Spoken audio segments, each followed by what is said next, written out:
రాష్ట్రంలో? Thank you. చూద్దాం, November 14 రోజు మాట్లాడదాం. నవంబర్ 14 రోజు అన్నీ మాట్లాడదాం.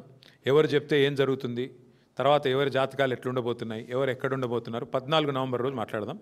ఇవాళ ముఖ్యమంత్రి, ఆయన ముఠా, ఆయన దండుపాలెం బ్యాచు వాళ్ళ యొక్క అరాచకాల గురించే ప్రెస్ మీట్ పెట్టిన.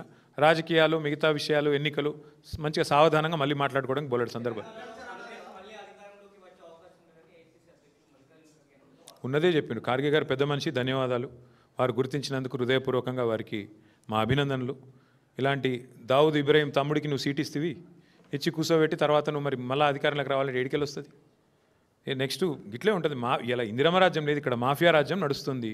ఈ మాఫియా రాజ్యంలో మళ్ళీ మాఫియా రాజ్యంతో తిరిగి అధికారంలోకి వస్తామని అనుకుంటే ప్రజాస్వామ్యంలో అది అయ్యే పని కాదు. ఖార్గే గారు పెద్ద మనిషి, దాదాపు 87-80 ఏళ్ళు ఉంటాయి ఆయనకి, చాలా అనుభవం ఉన్న పెద్ద మనిషి.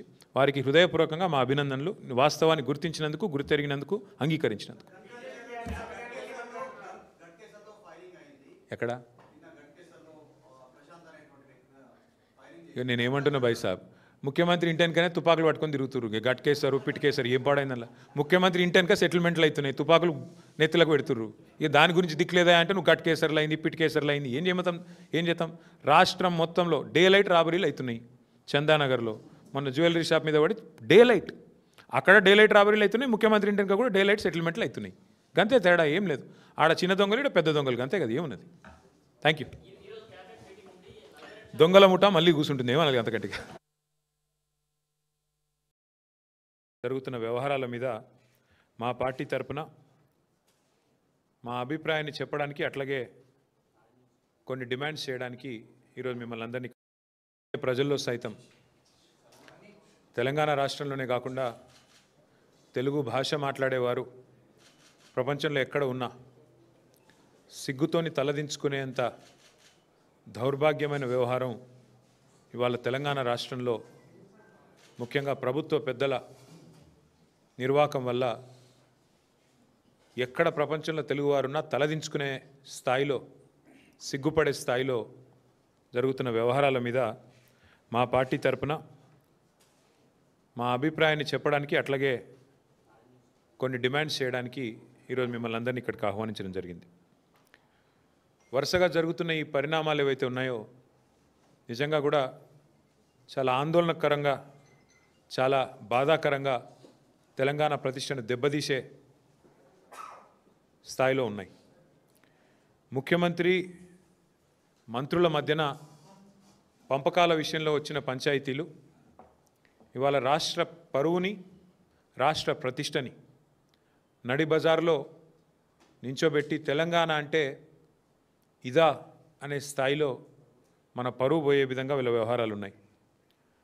మంత్రుల మధ్యలోనేమో కమిషన్ల కోసం కొట్లాటలు, ముఖ్యమంత్రి గారు ఆయన కుటుంబ సభ్యులు చేస్తున్న అరాచకాల గురించి మంత్రుల కుటుంబ సభ్యులు గొంతు పెంచి, గొంతు విప్పి బాహాటంగా మీడియాకే చెప్తా ఉన్నారు.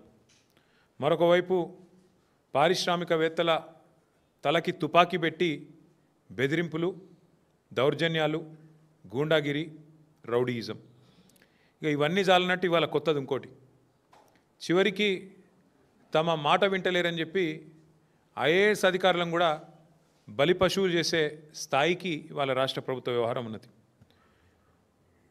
శామ్ రిజ్వీ, సయ్యద్ అలీ ముర్తుజా రిజ్వీ గారు, ఆయన ఒక సిన్సియర్ అధికారి, ఏ ప్రభుత్వంలో పనిచేసినా చక్కగా పనిచేసిన అధికారి. ఇంకా నాకు తెలిసి దాదాపు 10 ఏళ్ల సర్వీస్ ఉంది ఆయనకి. అడిషనల్ సెక్రటరీగా మొన్ననే అయినారు. అంతా బాగుంటే ఈ దౌర్జన్యాలు, దుర్మార్గులు ఇట్లాంటి వాళ్ళు లేకపోతే, ప్రభుత్వాన్ని నడిపే వాళ్ళకి సోయి ఉంటే బహుశా క్యాబినెట్ సెక్రటరీ స్థాయిలో, అంటే భారతదేశంలోనే అత్యున్నత స్థాయి ఒక ఐఏఎస్ అధికారికి క్యాబినెట్ సెక్రటరీ, ఆ స్థాయికి పోయే అవకాశం ఉన్న అధికారి సయ్యద్ అలీ ముర్తుజా రిజ్వీ. అట్లాంటి రిజ్వీ గారు ఒక నిజాయితీపరుడైన అధికారిగా ఆయనకు పేరుంది.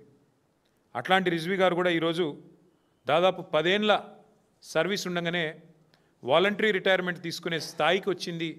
దౌర్జన్యాలు, దుర్మార్గాలు, అరాచకాలు అంటే ఎంత దరిద్రంగా ఈ ప్రభుత్వం నడుస్తున్నదో, ఎంత నికృష్టంగా ఈ ప్రభుత్వంలోని మంత్రులు, ముఖ్యమంత్రి యొక్క వైఖరి ఉందో దాన్ని బట్టే చెప్పొచ్చు.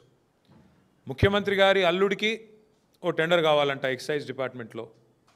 మంత్రి గారి కొడుకేమో ఆయన కాకుండా ఇంకెవరికో ఇవ్వాలంట. సో ఇద్దరు పంచాయతీ అన్నమాట.